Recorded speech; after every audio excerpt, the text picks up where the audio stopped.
நெல்லையில் வணிக சிலிண்டர் விநியோகத்தில் குறைப்பு ஏற்பட்டிருக்கிறது. எப்பொழுதும் 2000க்கும் மேற்பட்ட சிலிண்டர்கள் வாங்கப்பட்டிருந்த நிலையில் இன்று அது 500ஆக குறைந்திருக்கிறது. மேலும் கூடுதல் விவரங்களுடன் இணைகிறார் எமது செய்தியாளர் சக்திவேல் அவர்கள். வணக்கம் சக்திவேல், கூடுதல் விவரங்களை பகிரலாம். நிச்சயமாக வணக்கம் கோகிலா. திருநெல்வேலி மாவட்டத்தில் வணிக பயன்பாட்டிற்கான சிலிண்டர்கள் வழங்குவதில் குறைக்கப்பட்டுள்ளது. வணிக பயன்பாட்டிற்கு நாள் ஒன்றுக்கு 2000 சிலிண்டர்களுக்கு மேல் வழங்கப்பட்டு வந்த நிலையில் தற்போது 500 சிலிண்டர்கள் மட்டுமே வழங்கப்படுகிறது.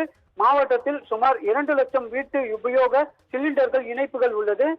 வீட்டு உபயோக சிலிண்டர்கள் வழங்குவதிலும் கட்டுப்பாடுகள் ஏதும் இல்லை.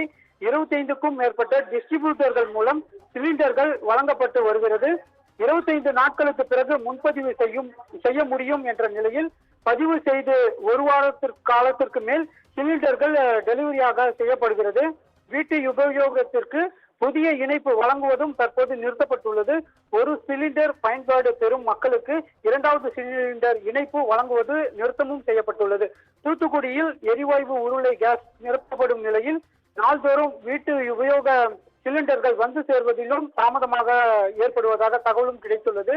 எனினும் இதே நிலை இன்னும் சில நாட்கள் நீடித்தால் தட்டுப்பாட்டுக்கு ஏற்படவும் வாய்ப்புள்ளது. தற்போது வணிக பயன்பாட்டிற்கான சிலிண்டர்கள் வழங்குவதில் கட்டுப்பாடுகள் விதிக்கப்பட்டுள்ள நிலையில் சில நாட்கள் வீட்டு உபயோக சிலிண்டர்களுக்கும் கட்டுப்பாடு விதிக்க வாய்ப்புள்ளதாக நமக்கு தகவல் கிடைத்துள்ளது. கோகிலா,